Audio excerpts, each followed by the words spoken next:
Bedtime stories for adults. If, like me, some of your fondest memories are of being tucked in and hearing a favorite story as you drifted off to sleep, you'll love this channel. Here, you'll find gentle bedtime readings of my own books, narrated by my assistant May, in a soft, soothing voice designed to help you relax. No jarring sound effects, no sudden noises, just calm, feel good stories to ease you into sleep.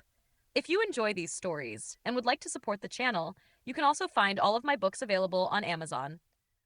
Chapter 19, A King's Guard Hunt. The hammering was what woke me first, hard and rhythmic, the unmistakable cadence of dwarves at work. A chorus of voices rose and fell outside, sharp words in thick dwarvish, mingling with the sound of lumber being stacked and horses snorting as deliveries came in. I blinked, rubbed the sleep from my eyes, and looked down at Nimicie lying there beside me, the blanket tangled low at her hips, her bare shoulders glowing warm in the morning light. She opened her eyes slowly, smiled that lazy smile that always undid me, and said, "Did I mention last night I hired a dwarf construction crew for 200 gold to fix the house before you saw it?" I sat up, staring at her. "No, you didn't." She only grinned wider, rolling onto her stomach, cheek resting on her folded arms. I leaned down, turned her over with a kiss that made her giggle, and might have lingered there if not for a bellow outside that shattered the moment. "Ouch, you useless bags of sheep shit! Check the foundation first!" I froze mid-kiss. That voice. I knew that voice. In a flash, I was out of bed, tugging on my uniform with fumbling hands. Nimicie sat up, eyebrows raised as I buckled my belt and nearly tripped pulling on my boots. "What?" she started, but I was already heading out the door. The sight that greeted me outside stopped me cold. A squat, broad-shouldered dwarf stood in the yard, red hair sticking out from beneath a battered cap, his thick hands waving as he cursed at the workers hauling beams. His back was to me, but I didn't need to see his face. I crept closer, grinning. "Aye! And what makes a useless turd think he can run a construction company?" He spun with surprising speed, swinging a fist, but I dropped low, sweeping his legs out from under him. I hit the ground, propped on one elbow, laughing as he toppled with a grunt. He scrambled upright, dust flying off his beard, eyes narrowing, until recognition struck. "Donnie!" He charged, leaping straight onto my belly, knocking the breath out of me with a wheeze. "That's for making me cry at your funeral," he roared, pounding his fist against my chest. "And that's for not writing me and telling me you weren't dead." I laughed so hard I couldn't fight back, the breath coming in ragged gasps.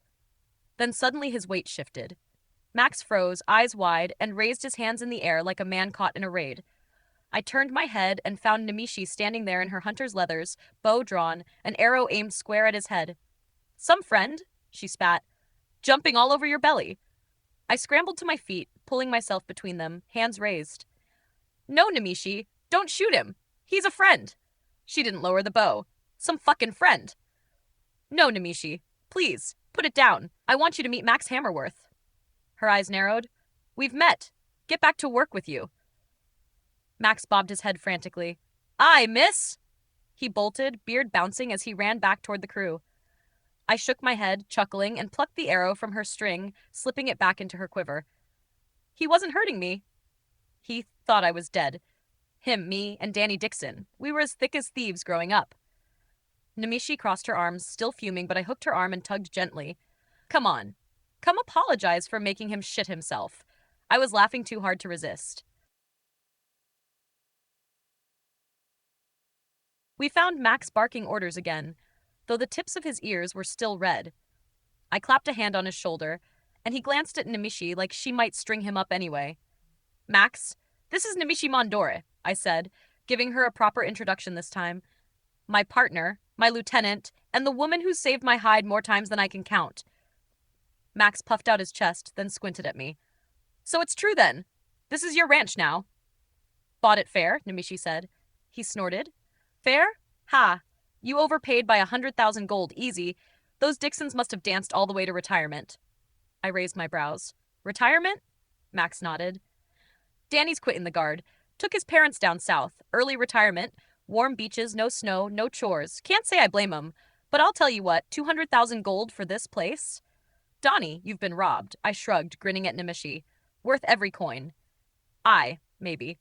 Max rubbed his beard. Still, since it's you, I won't add the extra 50 I was planning to the bill. I'll just add 25. Nimicie's jaw dropped. Extra? Paperwork, permits, hazard pay, Max said solemnly, though his eyes twinkled with mischief. Ye wouldn't understand. I laughed and shook my head. Some things never changed. Then Max glanced between us, grin widening. Tell you what, Nimicie, will you let your idiot husband go fishing with an old friend this weekend? Her lips twitched, then broke into a smile. If he behaves. Never, I muttered. Then she said, eyes warm. Go fishing. But don't come back stinking of ale and empty-handed. Max roared with laughter, clapping me on the back hard enough to make me stumble. Deal struck! With plans made and the morning's excitement easing, Nimicie looped her arm through mine and pulled me toward the house. Smoke curled from the chimney, the smell of bacon and fresh bread drifting across the yard. Inside, the kitchen was alive with chatter. Mom fussing over the stove, Dad reading the paper at the end of the table, Cindy chasing Ernie with a wooden spoon, Irene laughing as she tried to keep the peace. Cheers went up as we walked in, and I slipped into my seat beside Nimicie, the clatter of plates and the warmth of family wrapping around us. For a moment, the memory of dwarves shouting outside faded, and all I could think of was how damn good it felt to be home. Ernie, I asked, leaning across the table as I wiped up the last of my eggs with a crust of bread. He was too busy shoveling bacon into his mouth to notice right away, grease shining on his chin. Finally, with his mouth still half full, he managed, What? When is your test for the Officers' Academy? In 2 days, he said around the food, swallowing hard. Why? Do you have your uniform here? He blinked at me, then nodded. Yeah? Why? I shifted, glancing at Dad at the head of the table. Dad, do you have a small uniform here? One that would fit Nimicie? Dad scratched at his chin, the corner of his mouth twitching. I'm afraid not, son. All I've got here is large. Mom? I asked, knowing the real answer would come from her. She didn't even look up from the skillet she was stirring. It will fit by the time Cindy gets home from school. I chuckled. You always know what's on my mind.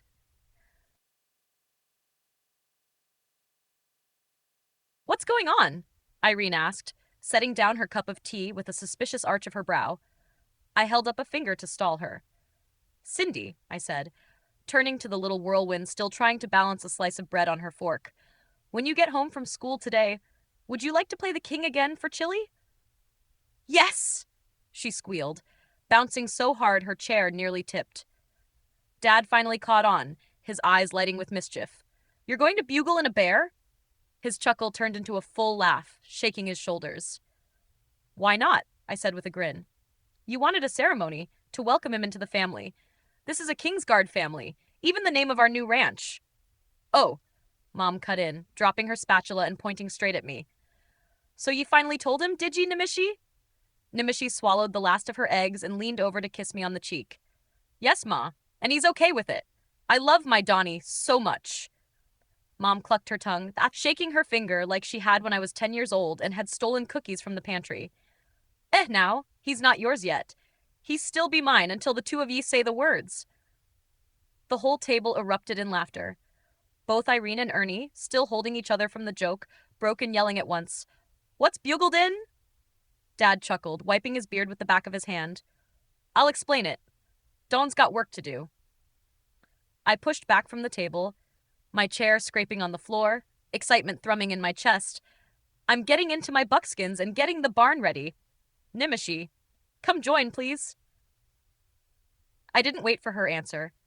I bolted out the back door, the crisp morning air hitting me in the face, my boots pounding the packed earth. The barn loomed ahead, and already I could see the shadow of Chili moving inside, waiting for whatever came next. Behind me came the quick patter of boots on the porch. Nimicie burst out of the house, grabbing a fistful of bacon from the platter on her way. She stuffed half of it in her mouth, the other half dangling from her fist as she jogged to catch up with me. You're insane, she mumbled through a mouthful, grinning wide. Maybe, I called back, swinging the barn door open, but this is going to be a day Chili never forgets. And just like that, the Zart Ranch was about to host its first ceremony. The barn smelled of fresh-cut lumber and hay, the kind of scent that always felt like home. Sunlight cut through the slats in wide golden beams, and Chili's bulk filled half the space, his head resting on his paws as he blinked slowly at me. "All right, buddy," I murmured, stepping inside. "Today we're making you official." He gave a long, low rumble that might have been a laugh, or maybe a complaint that I'd woken him from his nap. Either way, it shook the rafters enough to send a puff of dust drifting down. Nimicie came in behind me, still chewing the last of her bacon. "You really mean to do this, don't you?" she asked, her voice tinged with amusement. "Why not?" I grinned. "If the king can do it, so can Cindy." She leaned against the stall door, shaking her head, but the sparkle in her eye gave her away. "You're impossible, Don."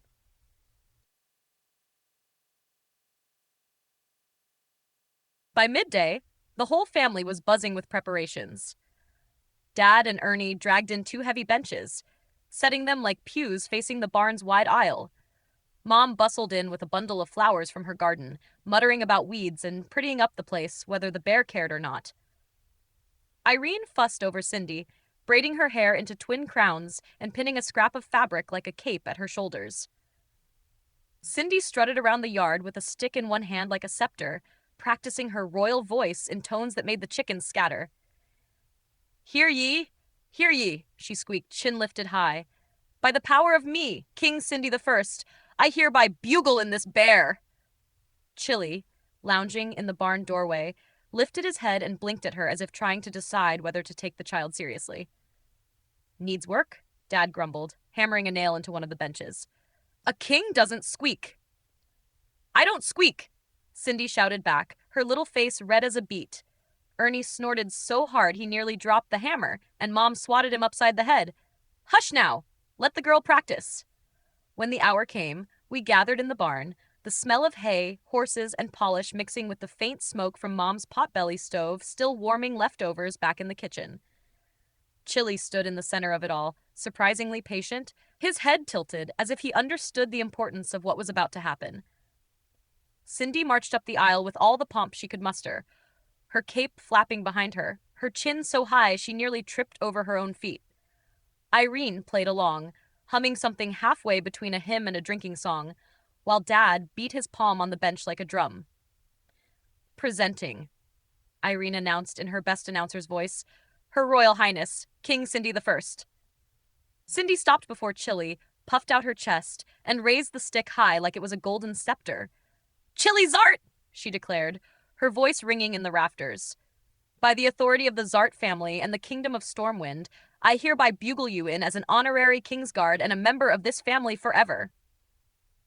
The barn went still. Chili blinked once, twice, then rumbled deep in his chest. It wasn't just a sound, it was an answer. He dipped his great head low, almost like a bow. Now that he was in the family, I stepped forward, straightened my tunic, and cleared my throat. "Thank you, Cindy," I said, bowing my head toward her. "That was perfect. But now, let's do this for real." From my writer's pouch, I pulled the heavy scroll the king himself had given me, the silver tassels catching the lantern light. I tucked it carefully beneath my arm and looked to Dad. His eyes were already alight with mischief and pride. Without a word, he grabbed Ernie by the collar and marched him to Chili's left side. "When Don says attention," Dad barked, sounding every inch the drill sergeant again, "you put your hand on Chili's shoulder and stay like that, no matter what." Ernie blinked, half confused, half grinning. "Aye, sir," he said, though it came out muffled with nerves. Dad didn't waste a breath before dragging Nimicie to the other side of Chili. He planted her just past the bear's right flank, positioning himself between her and the beast, then jabbed a finger toward her. "Nimicie, the same as I told Ernie, only you put your hand on my shoulder when the time comes." "Yes, sir," she answered, her eyes sparkling at the role play. Meanwhile, I turned and herded Mom and Irene to the hay bales at the front like they were unruly cadets. "Sit here," I ordered gently. "Just watch, please." They exchanged a look but obeyed, Mom already fussing with her apron strings, Irene bouncing her heel nervously. Finally, I turned to Cindy. She was still on her hay bale throne, scepter balanced across her lap, her little crown sliding down over one ear. "Cindy," I said, pointing squarely at her, "you just sit there like a king and don't say anything, all right?" She puffed her chest and nodded, lips sealed tight.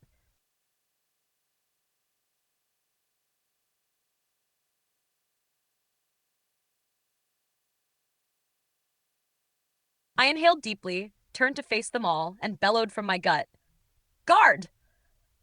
The barn went still. Dad's voice boomed back, loud as a cannon. "King's Guard!" The sound shook the rafters, startled the horses, and even made Chili lift his head, blinking at the commotion. I stomped across the floorboards, my boots ringing on the wood, and marched right up to where Chili sat. I turned sharply, faced Nimicie and Ernie, and narrowed my eyes. "Nimicie! Ernie! Are you or are you not King's Guard?" They glanced at each other, unsure if they were supposed to answer. Finally they nodded, looking puzzled. "Then you'll bloody well sound like one," I snapped, slapping my hand across my chest. My voice cracked like a whip. They both straightened up at once, shoulders back, jaws clenched. Dad hid a grin behind his beard, but I ignored him, turned on my heel, and marched back to the center. Adjusting my uniform, I stood tall and calm, my voice dropping low. "Let us resume," I said. Then, in a voice that shook the walls, I barked again. "Guard!" This time the answer came from 3 throats at once. "King's Guard!" And from behind them, a deep, growling yowl erupted from Chili, making the whole barn tremble. I bit my cheek to keep from laughing. "Attention!" I barked. As one, Dad, Nimicie, and Ernie snapped to attention. Dad planted his hand firmly on Nimicie's shoulder. She laid hers across his, and Ernie reached to rest his hand on Chili's broad, scarred shoulder. Their faces were deadly serious, their stances stiff, even though I could see Nimicie's lips twitching at the corners. I stomped forward, boots thundering, and halted before the bear. With a sharp turn, I faced him square on, drew the scroll from beneath my arm, and broke the seal. The parchment crackled as I unrolled it, holding it high. In my clearest parade ground voice, I read the words, "This honor is requested at His Majesty's command to have Chili Zart and his handler, Sergeant Donald Jonathan Zart, join the King's Guard Animal Companion Branch of His Majesty's Service, the King's Guard. If agreed and completed by the inductees, signed below, they shall hold full rights and honors of any King's Guard." The words echoed in the rafters, bouncing against the barn walls like they had in the palace hall. Finishing, I snapped the scroll closed under my arm, stomped to the potbelly stove, and pulled a lump of charcoal from the ashes. The soot clung black and thick to my fingers as I marched back, squaring myself before Chili once again. "Buddy," I said in a low voice only he could hear, "time to make this official." With care, I rubbed the charcoal across his massive paw pad, black dust staining the coarse fur. Then I unrolled the scroll again, held it open on the straw, and leaned close. "Now, paw on the paper." Chili blinked once, then lowered the weight of his foreleg with a grunt. His paw pressed down, leaving a huge, perfect print across the parchment. I straightened, turned sharply to face the line, and held the scroll high. My voice cracked the air. "Witness!" Dad's voice boomed back instantly. "I so witness!" To my pride, Nimicie and Ernie echoed in unison, their voices loud and steady. "I so witness!" Chili rumbled another "Yowell!" just for good measure, and the whole barn seemed to shake.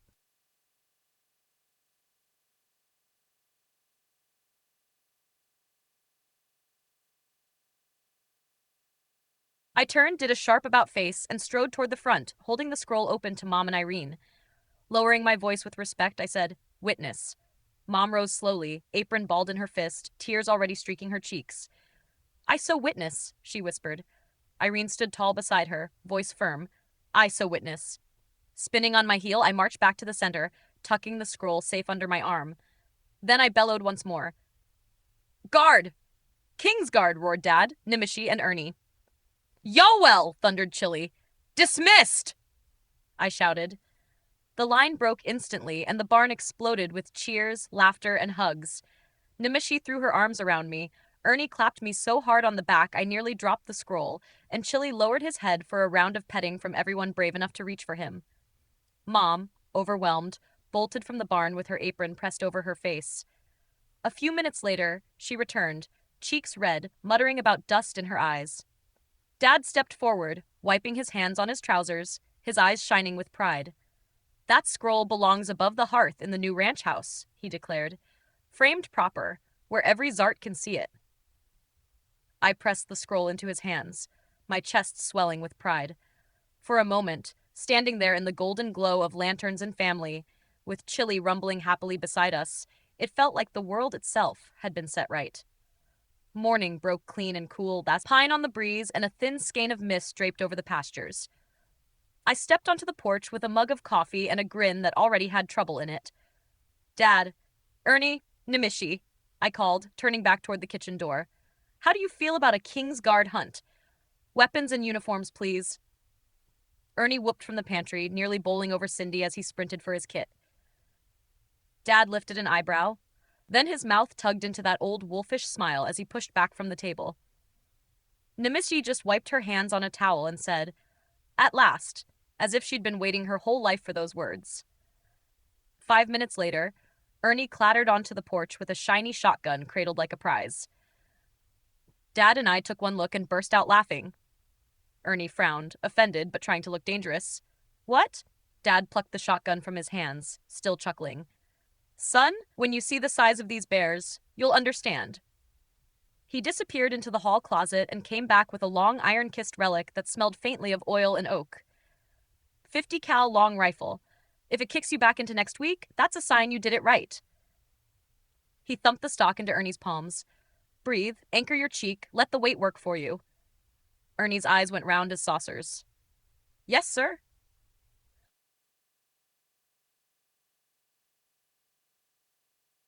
We buttoned uniforms, checked buckles, slung powder, and ball. Then, with our collars straight and our grins crooked, we slipped down the lane quietly, so Chili wouldn't notice we were sneaking off without him. Hard to lie to a bear, harder still to disappoint one. The road kept its secrets until the dam rose out of the valley, a rib of stone shouldering the white roar of the falls. Spray drifted like snow, the sun turning it to scattered coins in the air. Dad and I exchanged a look, then motioned the others off the path. We slid behind a screen of alder to a seam in the rock most folks would have mistaken for a shadow. Here, I said softly, lifting the branch that hid it. Watch your footing. We edged along a narrow ledge, slick with mist, the world narrowing to a muffled thunder and the beat of our boots. The path tucked under the bridal veil of water, and we stepped into a small cave where sound was a living thing. Lantern light, Dad's old striker, licked the walls, revealing a carved lion's head set into the stone, as if a sculptor had buried a king there and left his herald to watch. Beneath the lion's muzzle lay a small blue stone, worn flat, exactly boot-sized. Ernie, I said, stand at attention on that stone. Don't move. He squared his shoulders, marched one pace, and planted his heels. The instant his weight settled, 2 green lights bled out of the lion's eyes, thin beams, precise as needles. They sought the King's Guard crest on Ernie's chest, touched it, and the room seemed to inhale. With a grind like distant iron, the lion's head unlatched, petals of stone unfurling in a ring and rising into the cave ceiling. Behind it, a dark oval, not black so much as elsewhere, a porthole to the King's Guard main hall somewhere on Azeroth. Step back, Ernie. Off the stone. He stepped. The lights blinked out. The lion descended. Stone kissed stone, and not a seam remained. Nimicie exhaled. That is not in any map I've seen. On the other side of that door, I said, keeping my voice low, are 5 more like it. Each reaches a different corner of Azeroth. That's all you're ever going to know about the location of the training academy. Only a few know where it truly sits. Telling anyone about this cave or any other entrance will get your head cut off. I let that hang until the thunder of the falls felt quiet. You never saw this. Use it to get home and back to the academy, Ernie. Never mention it to anyone. Ernie's Adam's apple bobbed. He nodded once. Understood? Good, I said and clapped his shoulder. Let's go hunting. The woods east of the dam were thick with berry bramble and bent spruce. We moved like a 4-pointed shadow. Dad up the center, me flanking left, Nimicie on the high ground, Ernie steady on Dad's hip with the 50 like a third arm. We cut sign where the ferns were crushed and the soil scooped like bowls. Scat, fresh and full of chokecherry skins. Claw marks on an alder trunk, sap bleeding like honey. We tracked until morning burned itself into afternoon, and the hush of the forest grew taut. The first bear came in low and silent, a pale boulder rolling through fern. I hissed once. Dad never even looked down his sights. His breath lengthened, his shoulder settled, and the crack of the long rifle split the day. The bear folded like an old sail, clean and quick, the woods emptying of birds and sound and breath. The second was Nimicie's, because of course it was. She ghosted ahead, vanished behind a windthrow, and then her bow sang, twice, 3 times. The boar stood, lips peeled back, and Dad murmured, "Now," as if the forest obeyed him. Her fourth shaft drove beneath his shoulder, and the world let itself out in a single long exhale. Ernie and I? Not so lucky. I fouled a shot in brush and swore under my breath. He fired true on a phantom that had already moved. That's hunting. Sometimes you bring the day home. Sometimes it teaches you to wait. We worked in silence and thanks. 2 huge bears, dressed with care, the hides rolled like white thunder beside the trail. We rigged poles, shouldered weight, and hauled them back to the smokehouse behind the Dixon. No, Kingsguard Ranch. We split oak, banked coals, hung meat from the pegs Dad and I had checked earlier, and salted like men who meant to eat in winter. From one quarter, I took a leg, wrapped it tight in canvas, and tied it with baling twine. "For who?" Ernie asked, dragging a length of hide to the rack. "For the friend I didn't invite," I said, and the guilt in it made me grin. "An apology for sneaking out." Ernie laughed. "He'll forgive you. Eventually." "Bears are like mothers," Dad muttered, setting the vent. "They forgive what they decide to forgive." That evening, as the sun burned a copper rim across the valley, and the kitchen filled with the smells of bread and onions, and Mom's stubborn insistence on feeding an army, I pulled a cloth-wrapped bundle from the cupboard. Inside lay a small round magic disc, its surface chased with dwarven runes. When you pressed and turned it left, the thing shimmered and expanded into a muzzle, collar, and leash, the leather strong as iron, the fittings glowing faintly with enchantment. At the center of the collar hung a massive bronzebeard crest, bold as a shield, impossible to mistake. Nimicie ran a finger across the dwarven script. He said if guards spotted us with chili, this would keep panic from turning into arrows. "It's not for you," I said to the idea of it, already hearing Chili's offended huff. "It's for the ones who don't know yet that you're a friend." We waited for dark, less spectacle, fewer eyes. Then we walked to the barn. The canvas-wrapped bear's leg over my shoulder, the disc tucked under my arm like a shame I hoped we wouldn't need. Chili met us at the door, rumbling out a question. Nimicie answered first, soothing. I set the meat down where the lantern light kissed the straw. "Buddy," I said, palms up, "we're taking you to the new ranch. Your ranch. We might pass a watchman. If we do, we need this. For a bit. Not to bind you, to protect you." I waited while he sniffed the disc, considered the magic, narrowed one eye at the crest like he was reading it. He snorted. Rude. Then blew his breath across my chest with a sound that meant, "I'll humor you. For now." I pressed the disc, turned it left. In a shimmer, the muzzle and collar folded themselves into place around his head and chest, leash coiling slack at his side. The bronzebeard crest gleamed on his chest like a medal. He rolled his jaw, tested the give, then grumbled a concession that passed, in his language, for fine. The walk to the new ranch felt like a coronation done under stars. We showed him the barn, taller than ours, with stalls like little rooms and space enough to roll in the hay. We led him to the fishing pond, midnight glass broken by rings of feeding trout. His eyes went bright as cups of sky. Then we followed the fence line to the 5 miles of wooded hunting that backed the property. Ridge and gulch, deadfall and spring seep, everything a bear could want if a bear were allowed to want in peace. "If there are animals at the front of the ranch," Nimicie said, pointing back over the pasture, "you cannot touch them." "Those are Mom's," I added. "And Mom is more dangerous than anything in those trees." Chili's chest rose and fell in a gruff laugh. "But back there," I went on, nodding toward the blacker black of the timber, "is yours. Hunt what's wild. Fish what swims. Leave the front in peace, and the front will leave you in peace." He listened. He agreed, not with words, but with a deliberate, slow blink and a deep, contented huff that settled into the ground like a promise. We walked back by lantern, quiet as prayer. In the stables, we forked hay into a barrow and trundled it down to the barn, sweet straw rattling, Chili padding behind like a white shadow. We spread a thick bed in the far stall, the one with the knothole that watched the moon. And he circled once, twice, and let himself down with a satisfied groan that made the boards answer. Nimicie leaned into me, head against my shoulder. "Home," she said, and made it true. I banked the small stove in the corner, set the kettle for morning, and checked the doors. Then the three of us, woman, man, and bear, settled in for the night in our new home. The valley breeze found its way through the hayloft gap, and the sweet green smell of cut fields drifted over us. Somewhere, an owl called. In the next stall, Sugarbeet stamped once, as if to say the watch was shared.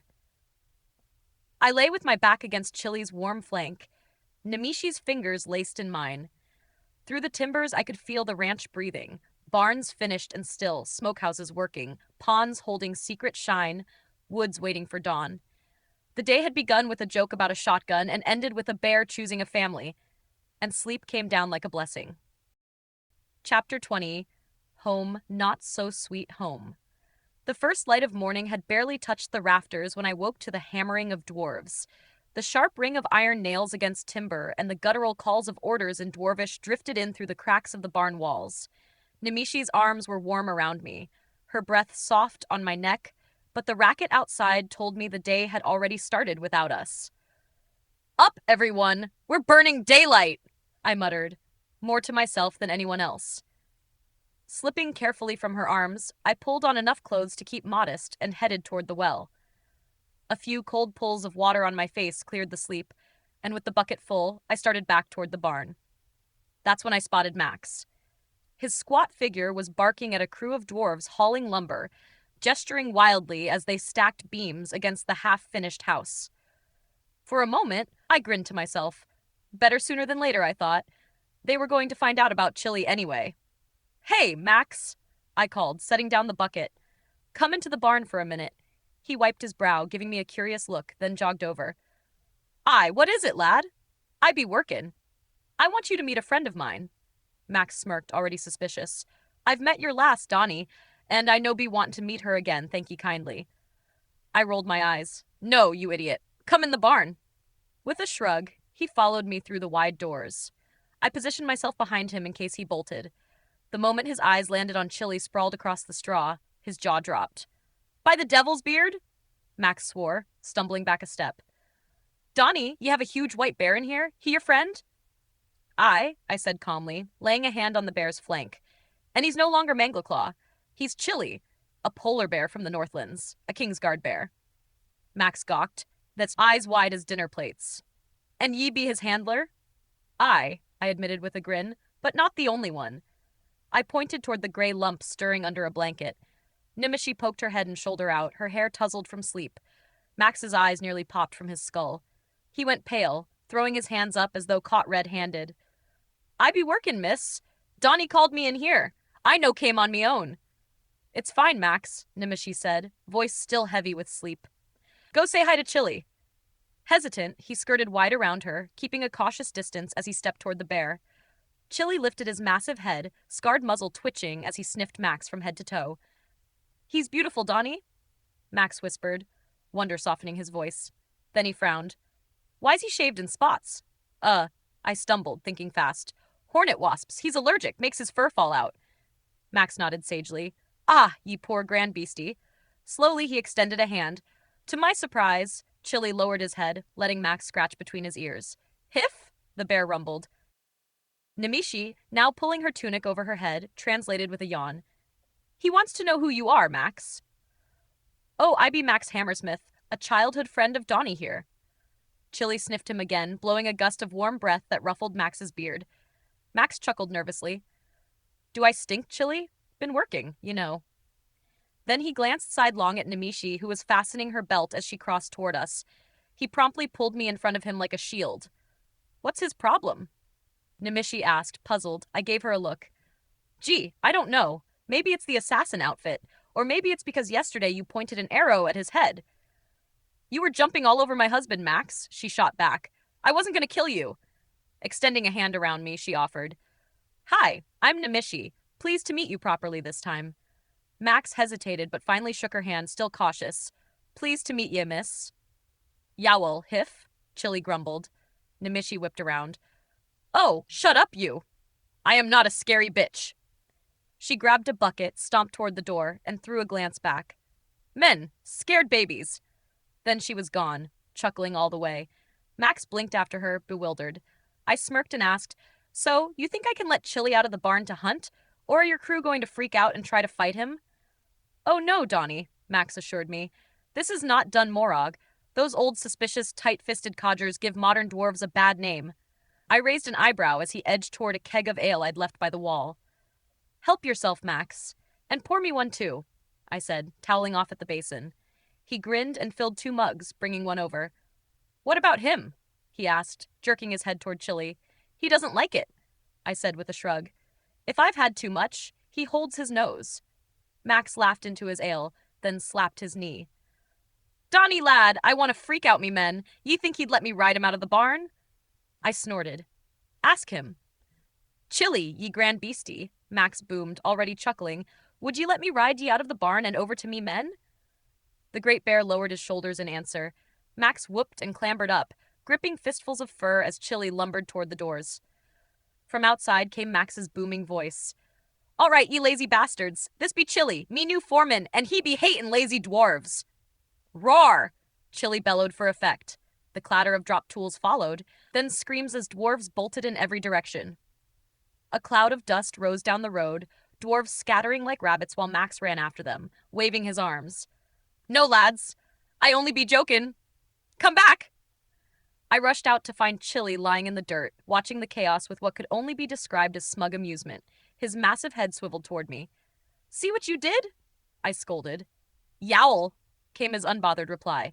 Nimicie appeared then, wrapped only in a towel, hair dripping from the wash basin. Why is Chili calling you a dick? She asked, arching a brow. I blinked at her. Wait, you understood that? There's an outdoor shower behind the smokehouse, she said matter-of-factly. You didn't notice? I started back toward the barn to refill my mug.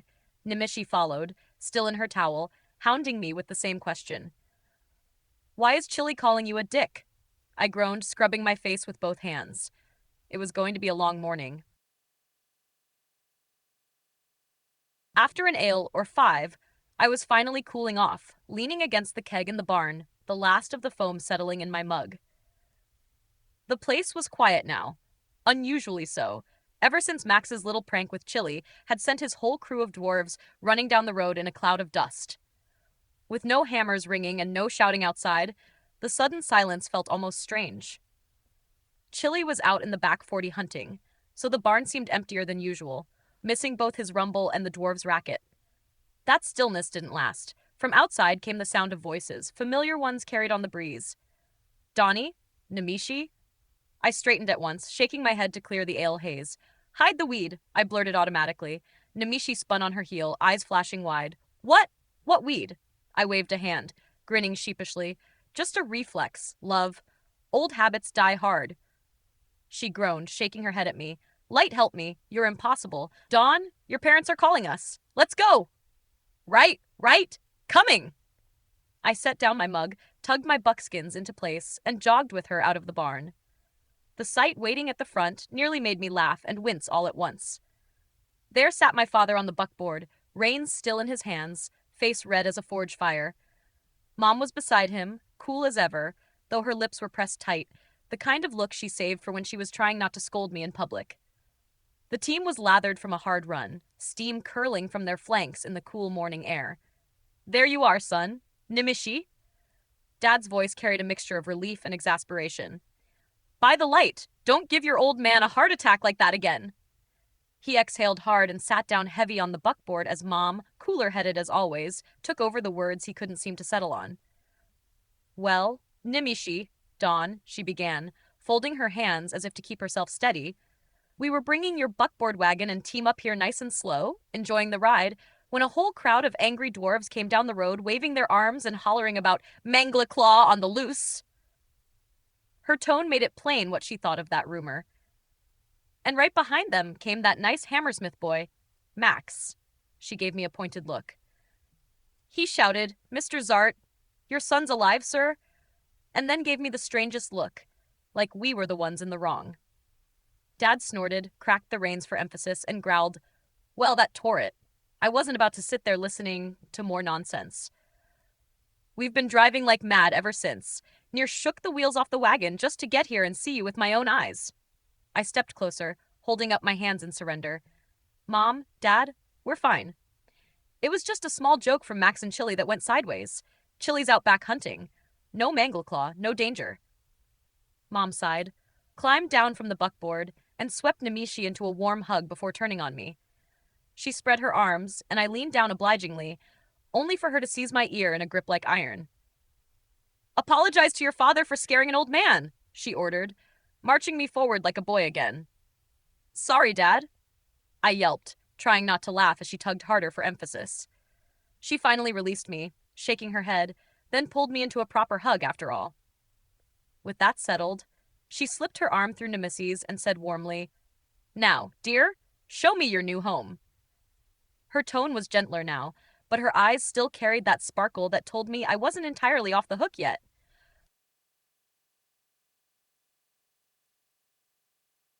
Mom tucked her arm tighter through Nimicie's, her voice softening as she looked around. It's one thing to hear about a new home, another to see it. Come, show me what you've made here. Nimicie brightened immediately, eager to share, and I fell into step behind them, watching the two women walk side by side. My mother's stride had the steady, grounded weight of someone who'd weathered decades of ranch life, while Nimicie's was lighter, but no less proud, like she'd already claimed the land with her heart. We started with the house. The dwarves might have fled, but their half-finished work stood solid. New timbers squared into the frame, fresh stonework along the hearth. Mom ran her fingers across the grain of a support beam, nodding approvingly. Strong wood. This will outlast the lot of us. Nimicie grinned, brushing her hair back. Don already promised me we'll have it ready before the first snows. And I want the kitchen finished first. Mom chuckled knowingly. A woman after my own heart. From there, Nimicie tugged her along toward the barn. The wide double doors creaked open, and sunlight poured over the tidy stalls, the neat rows of tools, and the loft stuffed with fresh hay.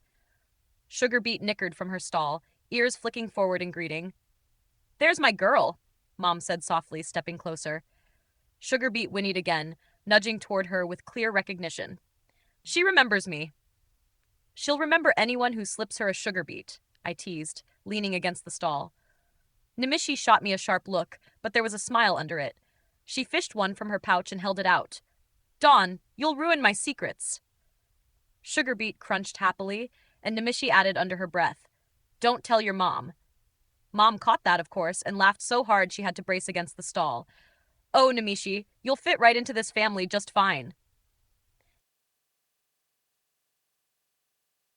We moved on, walking the length of the property, past the barn and stables, past the stacked lumber waiting for a roof, until the trees parted to reveal a small pond tucked like a jewel into the back corner of the land.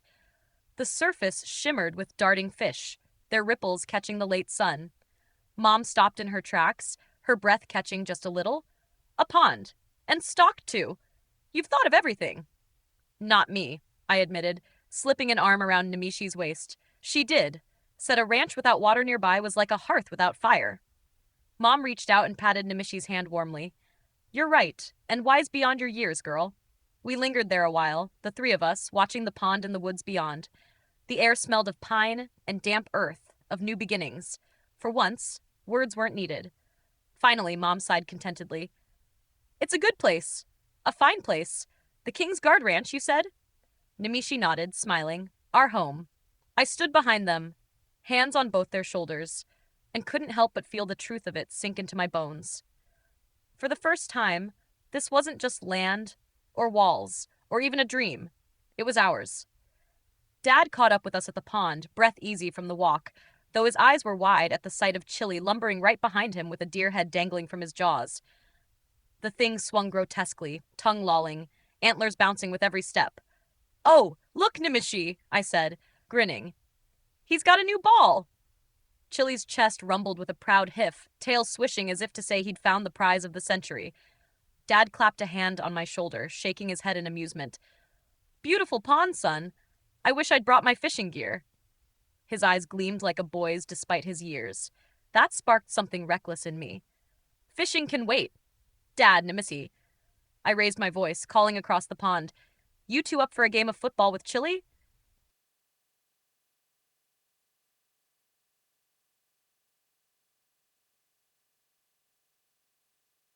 Nimicie's eyes lit at once. What kind of football? The Zart kind, I said, already jogging toward the bear. Chili pricked his ears, head tilting with curiosity as I barked, "Drop the ball!" To my surprise, he did. Spat the bloody head into the grass at my feet. It landed with a wet thud. I grabbed it by an antler and held it aloft like a trophy.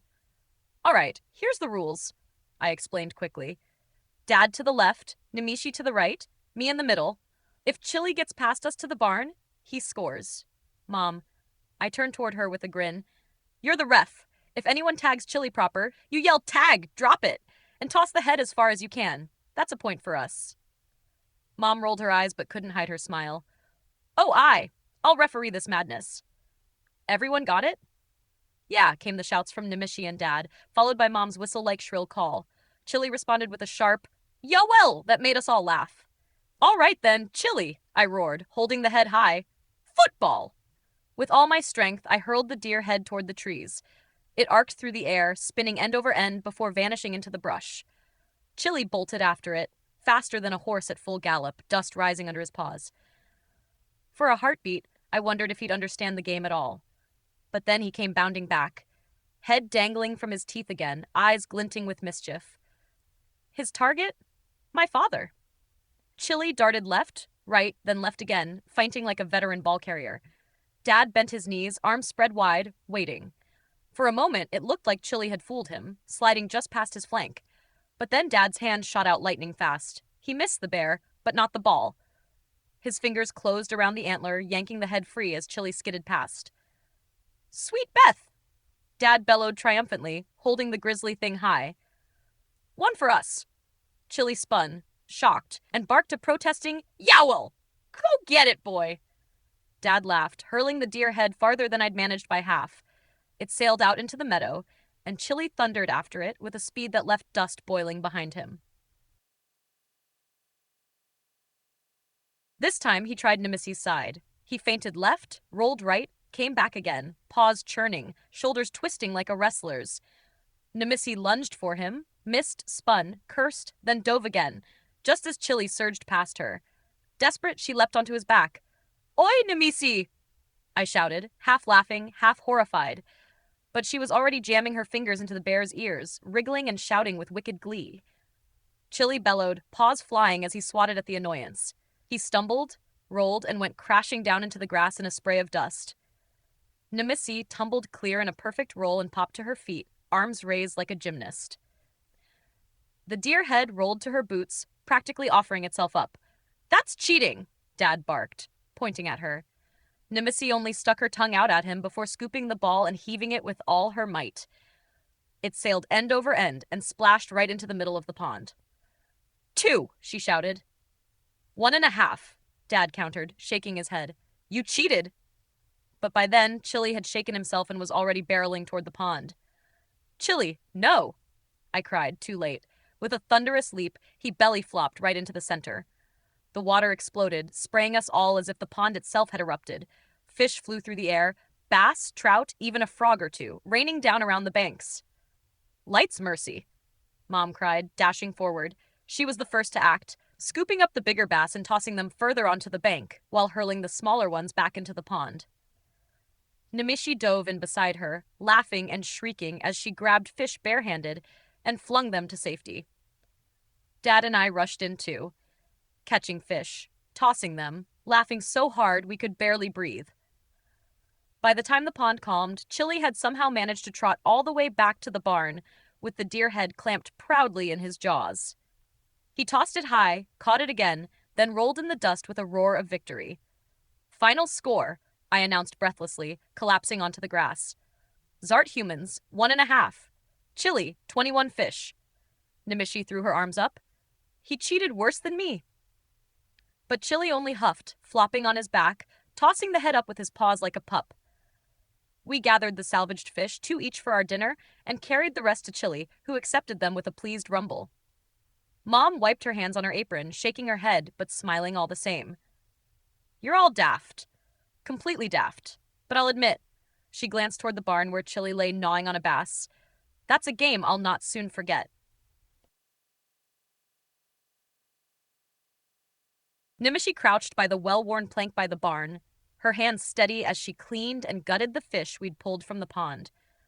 Her sleeves were rolled to the elbows, a few strands of dark hair slipping loose from her braid as she worked with the quiet rhythm of someone who'd done this before. Scales glittered like coins in the grass at her knees, and every so often she flicked her wrist to toss a scrap toward the waiting crows circling above. Not far from her, Mom had already set herself to building a makeshift barbecue pit. She gathered flat stones from the edge of the pasture, stacking them into a square in the middle of the main yard. Smoke soon curled lazily into the late afternoon air, carrying with it the smell of burning oak and hickory. Mom hummed to herself as she worked, her hands quick and sure, apron already smudged with soot. Meanwhile, Dad and I turned our attention to the buckboard. With a grin and a crowbar, Dad popped the sides off the old wagon, and together we hauled them clear, leaving the bed broad and flat. The thing was low to the ground with fat wheels that hadn't rolled straight in years, but tonight, it was perfect. We dragged it out close to Mom's pit, angled it just right, and stood back to admire our handiwork. Good enough for kings, Dad said, wiping sweat from his brow. Or at least for a king's guard, I shot back with a grin. We weren't finished yet. The table needed seating, so we jogged to the barn and manhandled armfuls of straw bales, plopping them in a loose ring around the buckboard until it looked halfway like a proper feast hall, if the feast hall had been built by farmers and held together with twine. By the time we were done, Dad and I were laughing like fools, sweat dripping down our temples. Mom, ever practical, wasn't content with what we had. She saddled up Sugarbeet, the mare stamping impatiently as she cinched the girth tight.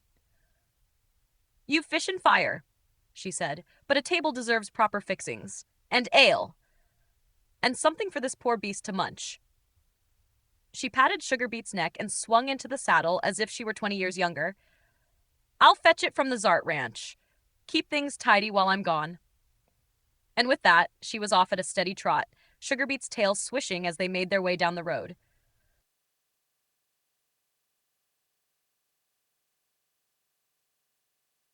I leaned against the buckboard table and finally let myself breathe.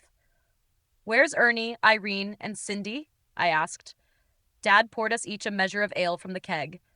"Family day in town," he said, sliding the mug toward me. "You know Ernie. It's his last free day before that officer's test at the palace. Figured he'd best spend it with Irene and the little one while he can." We drank together, letting the quiet of the ranch soak in, the pond ripplings, the sound of sparrows darting over the fields, the occasional snore from Chili stretched out in the grass. But Dad wasn't one to sit long. After a second ale, he pushed back from the table and hitched the horses again, this time to the plow. With a grunt and a flick of the reins, he carved neat rows into the south side of the house. Rich soil turned under the blade, dark and damp, ready for planting. "There," he said when he was done, leaving the plow leaning against the wall. "Your Nimicie will have her garden." Inspired, I set about my own task. In the barn, tucked among old harnesses and tools, I found an ancient hand-cranked auger, still sharp enough to bite. I slung it across my shoulder, took up an axe, and whistled for my mount. The black magic horse shimmered into being, proud and strong, and together we rode into the tree line. We worked for hours. I felled 8 straight birch trees, each nearly 30 feet tall and 6 inches around. With saw and chain, I lashed them together, then looped the length to the saddle. The horse bore the weight easily, dragging them back across the field as the sky blushed orange and purple with the sinking sun.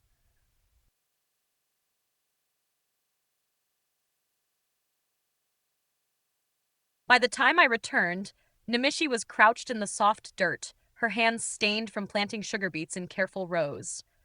She looked up, brushed the back of her hand across her cheek, and gave me that quick smile that made every ache worth it. Dad had already brushed and stabled the horses, leaving them with feed and water. The plow sat idle by the house, the earth beside it freshly furrowed and waiting. He now lounged at the buckboard table with a mug of ale, chatting idly with Mom, who had returned with baskets of bread, jars of pickled vegetables, more ale, and a bundle of sugar beets. Chili had claimed his spot at the head of the table. He'd shoved a bale aside and sprawled on the grass, belly rising and falling in deep, satisfied snores. Every exhale sent a ripple of dust across the yard, and the sound of his rumble was so steady it could have been mistaken for distant thunder. Sugarbeet, tied neatly to the hitching post, looked near to bursting. Her muzzle was stained purple with juice, her eyes half lidded from too many treats. She stamped her hoof once in protest when Mom led her back from the kitchen garden, as though she already knew the punishment for overeating was no more sweets that night. I dismounted, slid from my saddle, and dropped the chain-wrapped bundle of birch at the barn door. The wood thudded heavily, a reminder of tomorrow's labor. Tonight, though, it could wait. Tonight smelled of fire-roasted fish and fresh bread, of family and home. The makeshift feast was nearly ready. A good dinner was had by all. The fish roasted perfectly over Mom's makeshift pit, their skins crisping and curling back to reveal white, flaky flesh. Fresh bread from the Zart ranch was torn into steaming halves, and the sugar beets Mom had fetched were boiled and buttered, their sweetness balancing the meal. Dad poured mugs of ale until the keg ran low, and even Nimicie, never one for excess, laughed at his jokes and raised her mug in a toast to the King's Guard Ranch. The night stretched golden and long. Fireflies drifted lazily around the table, blinking like sparks in the dark, and the stars came out sharp above the black ridges of Loch Moden. Conversation turned quiet, then faded into that comfortable silence that only family can share, the kind where no words are needed, only the sound of chewing, sipping, and contented sighs. When the last bones had been tossed to the fire and the bread basket sat empty, Mom wiped her hands on her apron and stood. "Well, Bethane," Dad said, rising with her, "what do you say we walk off some of this feast?" He offered his arm, and she took it with a soft smile. The two of them strolled down the road hand in hand, their laughter fading into the night, bound for the Zart ranch across the fields. That left us, Nimicie, myself, and Chili. The great bear rolled once in the dirt, gave a huff that stirred the grass, then sprawled himself flat near the table. His belly was swollen from venison and fish, and every so often his jaws snapped in a dream, as though he were still chasing some phantom prey. When I nudged his shoulder, he gave a half-hearted growl and shoved his snout deeper into the earth, clearly content to spend the night right there under the stars. I smiled, then turned toward the barn with Nimicie's hand slipping into mine. Inside, the hay was piled high and sweet, the scent of straw and horses mingling with the faint musk of old leather. We dragged a few bales together, stacking them into a broad square, then pulled down a pair of patched horse blankets from their pegs on the wall. They were scratchy and rough, but laid out thick they made a bed soft enough. Nimicie dropped onto it first, tugging me down beside her, laughter still bright in her voice. We kissed, slow at first, then with all the hunger of the last few days. The tension of battles, long journeys, and dangerous vows melted away as we shed our clothes and found comfort in each other. The barn creaked around us, and the sound of Chili's distant snores was the only witness to the way we loved, fierce, grateful, unashamed. When at last we lay quiet, tangled together beneath the old blankets, Nimicie tucked her head against my chest and spoke in the soft voice she only used when it was just us. 3 more days, Don, then we're off again." 3 days, I echoed, my fingers tracing circles against her shoulder. The thought pressed on me. Loch Moden, the detour around the ruined bridge, the long trek to the wetlands dockyard. The journey would be hard enough, but harder still with Chili in tow. I stared up at the rafters, imagining the muzzle. The bronze crest of Bronzebeard shone in my mind, proud and heavy. The small disc seemed so harmless in the hand, yet when twisted left it blossomed into a collar, muzzle, and leash. Restraints for a beast too great for most men to trust. I hated the thought of clamping it over Chili's jaws, hated the shame I knew he'd feel. But for a few hours at least, it would be necessary. We couldn't risk guards or townsfolk recognizing him for what he truly was. Nimicie must have felt the tension in me.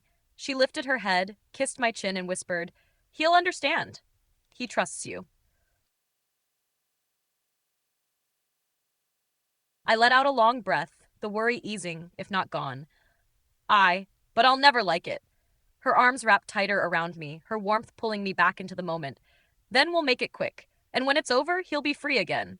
Just like us. I kissed her hair, inhaling the faint scent of wild herbs and wood smoke, just like us. The fire outside crackled low. The barn grew darker, the rafters fading into shadow. With her heartbeat steady against my chest, and the faint rhythm of Chili's snores in the distance, the world grew smaller, softer. Tomorrow would bring work, and the next day preparations, and soon enough the road. But tonight belonged to us. We fell asleep in each other's arms, husband and wife in all but name, dreamers beneath a half-finished roof, and keepers of a home that at long last, was truly ours. End of Chapter 20. Chapter 21. Facing the Foe. Dawn had been up for hours, and I still lied there, half awake, half asleep. Nimicie had kicked the blankets off her fing, lying naked, snoring on her back on the hay.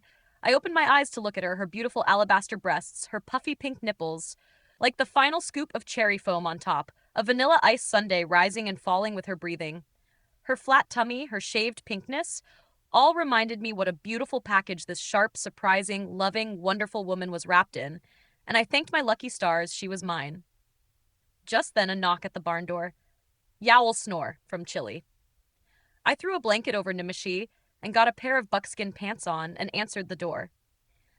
There was Mac's hat in hand, looking very ashamed of himself. "I be sorry, lad. My men won't come back here. I came to give you back half your gold." "Ugh," I said.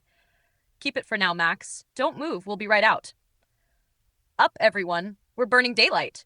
Nimicie, get your dress uniform on full polish. Ceremonial sword and cover, all of it. Chili up."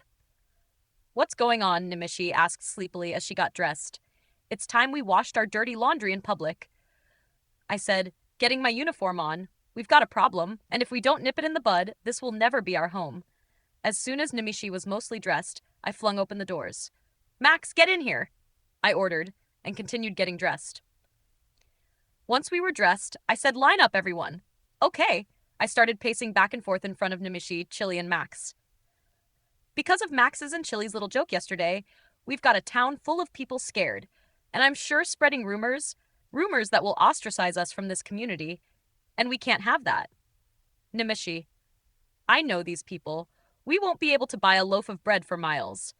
We are going to ride into the center of town with you and I in full dress uniforms, and Max riding Chili, and Chili with his bronze beard collar, and announce who we are, how I am, and was part of this community before my false death and secret mission working for both our kingdoms. We will bring pride and understanding to the town. Most will not like it, but they will accept it. I stood in front of Nimicie. "Are you with me?" "Yes, Sergeant." I stepped to Chili. "Chili, are you with me?" "Yowl, hiff hiff," from Chili with a great nod of his head. Finally, I stepped to Max. "Max, are you with me?" Max, with a tear in his eye. "Always, Donnie, forever my friend." I put a hand on his shoulder. "Then let's move, people." I picked up Max and put him on Chili's neck and said, "Lean back, Max," and pressed the bronze beard disc to Chili's chest and turned it. Instantly, the muzzle and collar wrapped around the great bear's neck and face, with the bronze beard emblem shining on his chest. The runes along the disc shimmered faintly, a halo of blue light tracing over Chili's fur before fading into nothing. It left the massive crest gleaming on his chest like a medal of honor pinned by a king himself. For a long moment the bear just stood, chest rising and falling, eyes half-lidded in patience. He knew what it meant. He tolerated it. For me. Chili gave a grunt. Not quite a growl. Not quite a sigh. The great beast shifted his shoulders as if testing the weight of it, then swung his head once and snorted, breath steaming in the cool morning air. His pale fur, still shaggy in some places and patchy in others from old scars, caught the light of dawn like frost. Max gripped fistfuls of that fur, his knuckles white, but there was pride in his face too, pride and awe. And handed the leash to Max to hold like reins. The leather shimmered faintly with dwarven enchantment, and Max's hand trembled as he took it. He looked at me like I'd just entrusted him with the crown jewels. For the first time in a long while, his eyes shone with something more than mischief. They shone with loyalty, with brotherhood.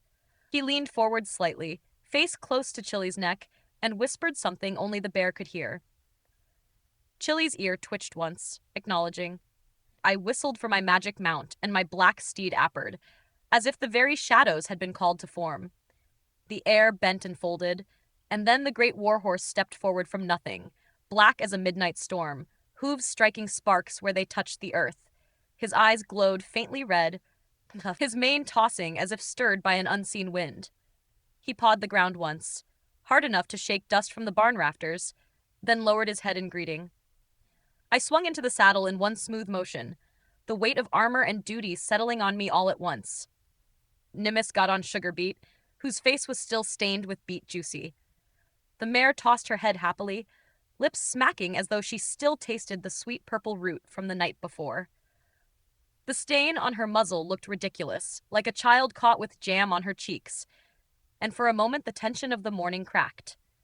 I frowned and said, "Nimicie, my love, would you ride your magic mount, please? As cute as Sugarbeet is with her purple face, we can't have any distractions from us." Nimicie slid from the saddle, her braid falling forward as she leaned down to pat the mare's neck. She whispered softly, "Sorry, girl, not this time." Sugarbeet snorted as though insulted, pawing the earth, but Nimicie pressed her cheek against the mare's warm hide one last time. She led her back into the stall, slipped her a Sugarbeet from her pouch, and stroked her nose until the mare's eyes softened in contentment. Then, with a quick whistle, Nimicie summoned her magic mount.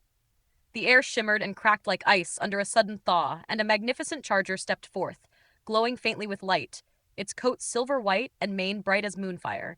It bowed its head to her, and she mounted with the ease of a woman born for the saddle, her ceremonial sword hidden under a heavy cloak, the hilt gleaming just at the edge of shadow. She sat tall, eyes sharp, every inch the lieutenant she was, and more, the woman who carried my heart into battle. The three of us drew together in the yard, me on my black steed to the right, Nimicie astride her shining mount on the left, and Max sitting proudly on Chili right in the middle. The bear stood taller than the horses, his chest broad, the bronze-beard crest catching every lick of dawnlight. He was a sight no villager would ever forget. "Move out," I welled, my voice cutting across the morning like a trumpet call, and we were off. The sound of hooves and paws struck the packed earth, a cadence of destiny that carried us out of the barnyard and down the road. Dust rose behind us in curling plumes, the cool air sharp in our lungs.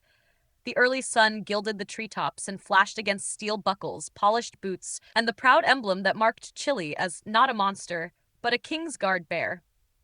Max sat rigid atop him, his beard whipping in the wind, one hand gripping the leash like reins, the other raised high in salute as if to an unseen crowd.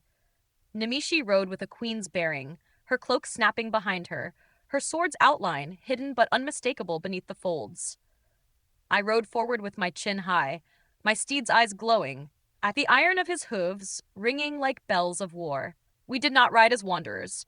We did not ride as outcasts. We rode as a procession, as a statement, as a family come to claim its place in the world. Every hoofbeat said, "We are here.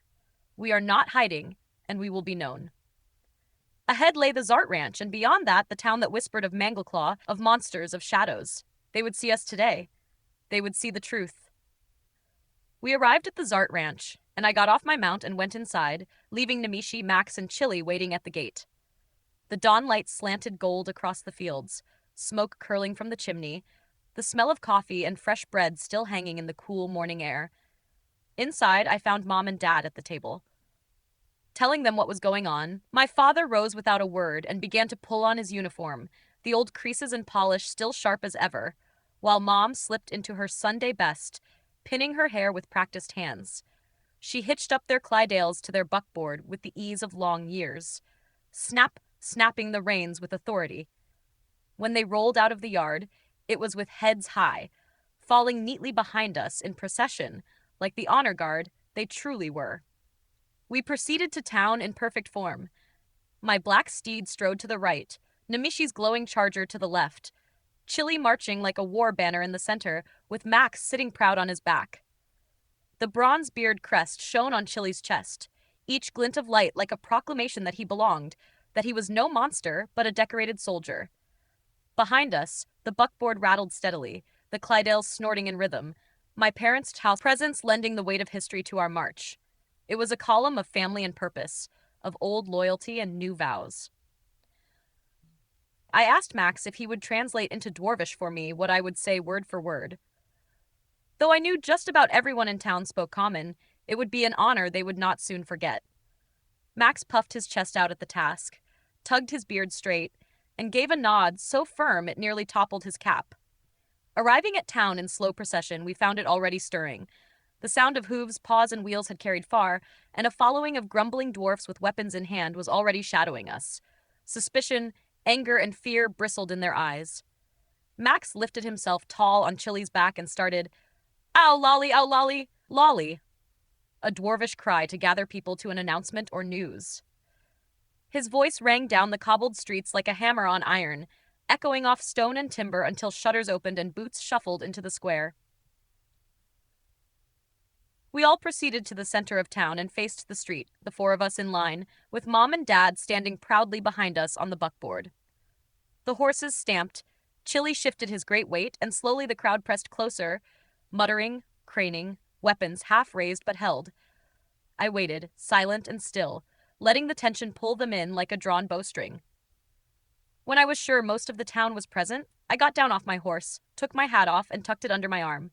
I stood at attention, shoulders square, while Max dismounted, gave Chili a scratch behind the ear, a kiss on the cheek, and then moved to stand in front of me, facing the crowd. That simple gesture, kissing the great bear, got a gasp, a ripple of shock that hushed even the angriest voices. I started. "I am Sergeant Donald Jonathan Zart of His Royal Majesty's King's Guard." Max translated, his voice booming in Dwarvish, carrying the weight of my words into every corner of the square. To my far left is Lieutenant Nimicie Mondor, my partner and soon-to-be my wife. In front of me is someone you all know, my childhood friend Max Hammershith. Behind me are two of your own, my father, Captain Jonathan Zart of His Majesty's King's Guard, and his estranged wife, the hero of Dunmora, my mother, Bethan Hammersmith Zart. That got a smuttering of applause, hesitant at first, like a fire struggling to catch. Some clapped politely, some folded their arms tighter, but the names landed. They knew those names. They remembered. I waited, letting the sound ebb, then continued. "And before I introduce my big friend here, I've got a story to tell." "For free," I smiled. To nothing in return. A few coughs. A mutter. I cleared my throat in the way of apology, the sound scraping loud in the silence, then pushed on. "My mother and I have been deep undercover in Horde territory for the past 30 years, and it's a subject that neither of us can talk about, by order of both our kings, Anduin and Manji Bronzebeard. So please, don't ask. Even my father had to think of us dead for our cover. So we are both sorry for the misery we may have caused to all of you, losing your own so soon. And blessings and thanks to all of you who came to our funerals. I want you to know it broke both our hearts, hurting friends and neighbors like that." Faces in the crowd softened, some jaws unclenching. I saw heads bow, whispers hush. I pressed on. "But I am Donnie Zart. I see the best candy maker in the country, Mrs. Anval, who runs the candy shop and would smack my bottom when she caught me stealing candy, but then give it to me anyway and never told my ma on me." From behind me came a sharp voice. "Donald Jonathan Zart?" My mother started to scold, but I silenced her with a backwards wave of my hand. "Mr. Bearsmith, who called me a half-bred my whole life but would give me fishing lessons at the lake. I still have the green bobber you gave me. It works great on Yellowtail. And Mrs. Hammersmith, who, when she saw me in my uniform, kissed me right on the lips, saying she had always wanted to kiss a human." Max turned with wide eyes. "Me, ma! You kissed me, ma!" "Max, not now," I said, trying to get him to turn back around and keep translating. Nimicie, beside me, was not succeeding in trying to contain her laughter. Her shoulders shook, her lips pressed tight, eyes sparkling as she forced herself to look straight ahead. "I love you all," I said firmly, louder, letting my voice cut through the chuckles and would never do anything to hurt this town, this community of friends and loved ones. I stepped to the side of Chili, laying a hand against his massive shoulder. "This is Chili, a Kingsguard bear. He is from the Northlands, and though he may look like your fabled Mangleclaw, he is not. He is gentle and kind, very well trained, and loves kids to play with him. He has stood beside me, your king and mine, in hundreds of battles. He has won awards from your king and mine for countless acts of bravery on the battlefield. He is a beast you do not want to come near, but here in peace, he is just Chili. Just as I am just Donnie. He, like me, will never hurt anyone here." The crowd stirred again, this time with murmurs that were less sharp, less angry. A child peeked out from behind her mother's skirts, eyes wide at the bear, and Chili gave a low rumble, soft and almost playful, that made her giggle despite herself. The lieutenant here and myself bought the Dixon Ranch after the fire. My father, Captain Zart himself, was the one to drag Mr. and Mrs. Dixon and Danny out of that burning building. My fiancée here was brought to tears when she learned they had nothing left, and offered twice as much as the ranch was worth for it, to save a family in this community. I swept my hat in a low arc, tucking it back under my arm. My voice dropped, solemn and steady. I'm hoping you'll all welcome all of us back into your arms and community, as I know the love here. I want my wee ones to grow up here, and to be proud to be part of Lochmoden. Silence stretched long and heavy. Then, slowly, hands came together. First one, then another. The sound grew, soft, hesitant applause turning into something more solid. Still not all. Still not everyone. But enough. Enough for hope. Most of the women gathered around Mom, welcoming her back, some with tears in their eyes, others with hands clutching her arms as if to make sure she was real. I kept hearing her say over and over, gentle but firm, I'm sorry. I love you, but I can't talk about it. The women digging for information, pressing her with the same questions in 3 different ways, brought a smile to my lips.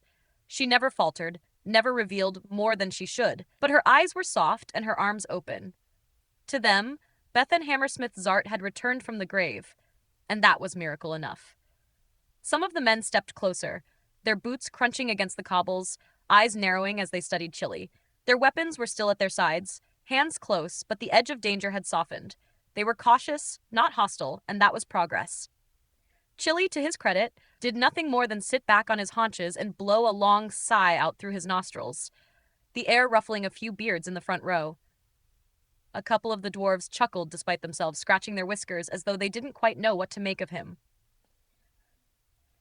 Children braver than their elders edged forward, eyes wide, little fingers gripping their mother's skirts.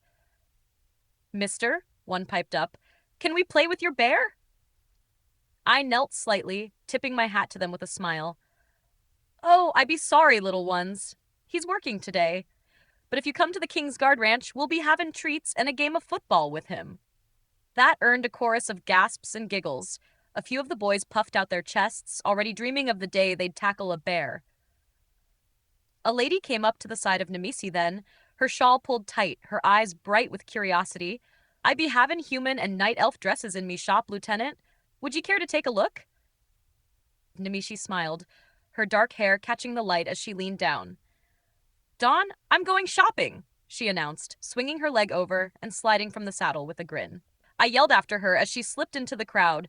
No haggling. Dwarf prices be fair. That got a round of laughter from the townsfolk, even a few hearty cheers. But not everyone was smiles. A dwarf around my age with a sour grimace carved deep into his face pushed forward through the crowd.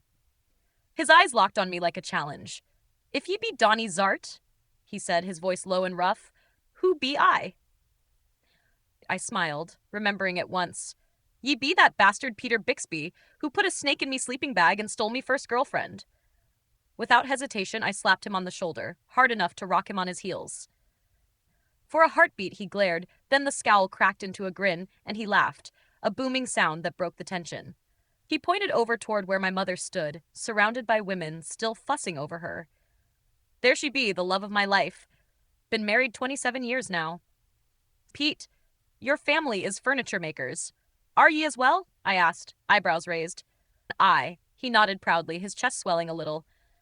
I turned and yelled over to my father, who was still standing at the buckboard, one hand resting on the reins. Dad, bring the buckboard. We be buying furniture. Dad's laughter rolled across the square, his voice like a war drum. Finally, a son of mine making sense. He cracked the reins, and the Clydales stamped and pulled forward, the buckboard rattling onto the cobblestones. The crowd parted around us, murmuring and pointing, some still unsure, others warming quickly. Ma, Chili, and Max stayed behind, basking in the sudden attention. Max waved and joked, his voice carrying above the din, while Chili sat like a statue, children darting clothes then squealing back, emboldened by curiosity but too shy to touch. Mom's hand rested on the bear's shoulder, calm as stone, as though she'd been born to stand at his side. Meanwhile, my father, me, and Peter rode off toward his shop, the sound of iron wheels and hooves echoing down the narrow street. The crowd followed us with their eyes, whispering, pointing, but I held my head high. Every step, every handshake, every laugh was a piece of Lochmoden claiming us back into its fold. And with furniture to fill the house and neighbors daring to smile again, it felt like the beginning of belonging. With new beds and mattresses stacked high on the buckboard, the wagon creaked under the weight as Dad and I tightened the ropes. The smell of fresh cut oak and varnish lingered from Pete's shop, the sharp scent mixing with the dust of the street. My father's arms flexed as he nodded the last line. The leather reins looped over his shoulder, while I wiped the sweat from my brow. The town was still buzzing just beyond the door, but inside the shop, it felt almost peaceful. That peace didn't last long. Nimicie showed up at the furniture shop, her horse practically covered in bundles and packages tied to the saddle and hanging off both sides. Bolts of cloth, small boxes, even a wrapped hat box or two dangled dangerously close to the ground. She swung down from her mount in one graceful motion, skirts swishing, and came straight over to us. Without hesitation, she slipped between my father and me, wrapping her arms around both of us in a fierce hug. "Dad," she said, leaning up to kiss his cheek with the affection of a daughter who had known him all her life. Then she turned to me with a sly sparkle in her eyes. "Don, you caused quite the scandal, ratting out poor Lady Hammersmith like that. She was a married woman at that time. It's all the women in the shop could talk about. Some said they'd do the same, you being so handsome and all, and others assured me that you no be getting a groomsday gift from their husbands." Her laughter was wicked and warm, and I couldn't help but chuckle with her. "Either way, I was the good, brave loss who trained ye right." She punctuated it by kissing me on the cheek as well. I laughed, shaking my head at the way she managed to turn every gossiping tongue into a compliment in disguise. Dad, nearly choking on his own amusement, almost blew my whole story right then and there. He turned to Pete, his face too full of pride to hide it, and asked, "Pete, can you frame a Kingsguard document this week? My son and his bear inducted into the trainers program." His voice rang loud enough that anyone passing on the street could have heard. I piped up quick, my voice sharper than I meant. "A new branch, Pete. We get fancy scrolls if we transfer to another branch of the service." I gave my dad a sideways look, narrowing my eyes. He gave me one right back, wide-eyed like a boy caught with a sweet cake in his pocket, and then turned his head fast. "Oh, look, your mother's coming with chili," he blurted, far too loudly, pretending sudden interest at the window. And sure enough, there they were. Mom strolled in through the wide doors with her skirts gathered neatly, looking as regal as ever, while behind her, Chili lumbered. The bear's bulk filled the frame of the shop, his claws clicking against the boards. With a grunt, he hauled himself up onto the cart and flopped across the mattresses we had just loaded. The entire wagon groaned in protest, the wheels bowing, the frame squealing as if about to snap in half. "Well, I guess we're getting the rest delivered, Pete," I chuckled, unable to stop myself. The sight of the mighty Kingsguard bear sprawled across fine new bedding like an oversized lapdog was too much to ignore. Pete rubbed his temples, muttering under his breath about bears and furniture and profit margins, but there was a smile tugging at the corner of his mouth all the same. "I'll have it at the Dixon Ranch, the Kingsguard Ranch, this afternoon," he promised, his voice a mixture of resignation and amusement. I tugged Dad into the corner of the shop while Mom and Nimicie grabbed Pete's arms and started pointing out what they wanted. The two women spoke fast, one gesturing toward carved chairs, the other eyeing an oak wardrobe, while poor Pete's head swung left and right like a man caught in a storm. "Get that framed in Stormwind, Dad," I hissed in a low whisper, jabbing my finger at his chest. His grin told me he understood the weight of what he'd nearly let slip. He nodded, sobered, but the pride didn't leave his eyes. We both turned to watch then, the scene before us something between comedy and chaos. Mom stood tall, directing Pete like a general on campaign, her hand waving toward cabinets and shelves. Nimicie tugged him the other way, insisting on strong timbers and smooth lines, her laughter filling the shop every time she caught Pete sweating at the thought of the bill. The poor man's beard bristled with nervous energy as he tried to keep up with both women at once. Behind us, a loud snore rattled the rafters. Chili had already settled, his massive body sprawled across the mattresses like he had declared them his own. One paw hung lazily over the edge, claws scraping the wagon board, while his chest rose and fell in a steady rhythm. Each exhale made the dust dance in the shafts of light slanting through the windows. Customers coming in froze, stared, and then quickly backed out again, shaking their heads as though deciding their business could wait another day. Dad and I shared a long look, then burst out laughing. Watching Pete torn in two directions, his face redder than a forge fire, while a bear snored like thunder behind us, was the kind of madness only Loch Moden could produce. For the first time in years, surrounded by family, friends old and new, and even a shop full of furniture, it truly felt like we were home. All five of us headed back to the King's Guard Ranch. Mom and Dad on the buckboard with the beds stacked high and Chili snoring on top, while Nimicie and I trailed lazily behind on our mounts. The sun was dropping low, painting the fields gold, and for once I let myself relax into the rhythm of hoofbeats and wagon wheels. The old road was familiar under my boots, yet everything felt different now. This wasn't the Dixon Ranch anymore. It wasn't just a patch of land to scrape a living from. It was ours, branded in my heart as the King's Guard Ranch. As the buckboard rattled ahead, I glanced at Nimicie. She sat tall in her saddle, her braids swaying with the motion of her horse, her eyes scanning the horizon with the calm watchfulness of a hunter. Even here, with her arms relaxed on the reins, she looked like she belonged at the head of a company. I smiled to myself. Our home would be safe with her at its heart. Back at the ranch, we hadn't even been home for 20 minutes when the first visitors showed. Max and his men came clattering up the road, tools jangling, carts piled with timber and stone. Their faces were sheepish from the chaos the day before, but determined now. "We'll finish the house proper, Donnie," Max declared, wiping his hands on his apron. "No half measures this time." His men nodded in agreement, already hauling beams from the wagons. The rhythmic sound of hammers soon filled the air again, and the frame of our house seemed to rise taller with every strike. Next came the good Father Bixbeard. His robes were dusty from the road, but his beard was immaculate, braided and tied with golden thread. He brought his book, his holy water, and his endless appetite. After blessing the house with solemn words and a splash of water on every beam and threshold, he happily settled in for dinner. Of course, he couldn't leave without making his pitch for the church. He looked right at me with those kind eyes, speaking of community, of generosity, of light shining brighter with every offering. I sighed, pulled out a pouch, and counted 200 gold coins into his waiting hands. Dad, not to be outdone, snorted and shoved forward his own pouch with another 200. "There," he barked. "Donnie won't make me look stingy, not in my own town." The father's eyes sparkled, and he blessed us both again, this time with a broader smile. After him, the Ladies' Auxiliary Garden Club arrived in a flurry of chatter and baskets. They came in twos and threes, aprons full of vegetables, pouches of seeds clutched in their hands. "You'll need proper beans here," one insisted. "And squash there along the fence line," another added. Before long, they were walking the property as if it were their own, pointing out where roses should go, which herbs would thrive by the smokehouse, and how best to keep rabbits out of the lettuce patch.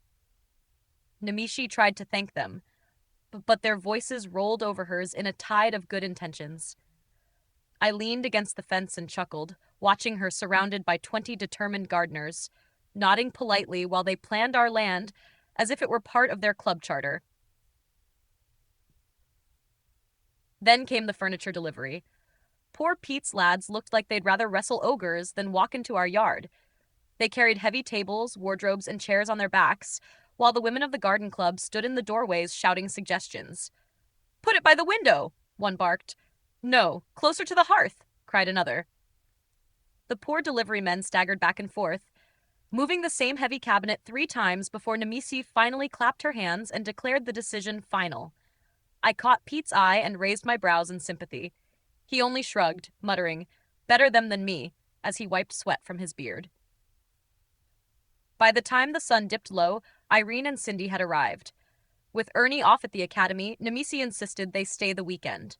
Irene agreed with a soft smile, clearly glad for the company. Cindy, of course, bolted straight for Chili the moment she spotted him, throwing her arms around his neck as if she hadn't seen him in years. The great bear rumbled in delight, lowering his head to nuzzle her small frame. For the rest of the evening, she never left his side, feeding him scraps, brushing his fur, even curling against him in the grass as though he were just a giant, shaggy pillow. Finally, the men of the Moose Lodge Hunting and Fishing Club made their grand entrance. They came in a line of wagons, their banners flying, barrels of ale bouncing in the back. "Memberships for you and your father, Donnie," one called out, waving a paper. Half the men carried fishing poles, grins wide as boys, eager to test Dixon's private pond, now ours. "Guarded fierce by the Dixons, it was," another said. "But I reckon we'll see if the fish are still biting." Dad and I exchanged a look and laughed. "We'll join you after supper," I promised, though I suspected half of them would already be knee-deep in the pond before we even lit the cook fires. Supper that night was madness of the best kind. Inside, tables groaned under the weight of potluck dishes. Pies, roasted meats, thick loaves of bread, pickled jars passed hand to hand. Outside, fires smoked with barbecued fish and slabs of bear meat from our earlier hunt. The yard was alive with laughter, the air thick with the smell of food and ale. Max led a rowdy toast. The father gave a lengthy prayer no one could quite hear over the clamor, and Chili sprawled by the gate like a guard, letting children climb his back between bites of smoked salmon. By the time the last mugs were drained, the last songs sung, and the last dance stumbled through, it was the wee hours of morning. Lanterns guttered low, embers glowed faint in the pits, and laughter still lingered in the air like smoke. Our home, unfinished, chaotic, and overflowing with life, had become something more that night. The King's Guard Ranch wasn't just walls or fields anymore. It was a heartbeat. And it was ours.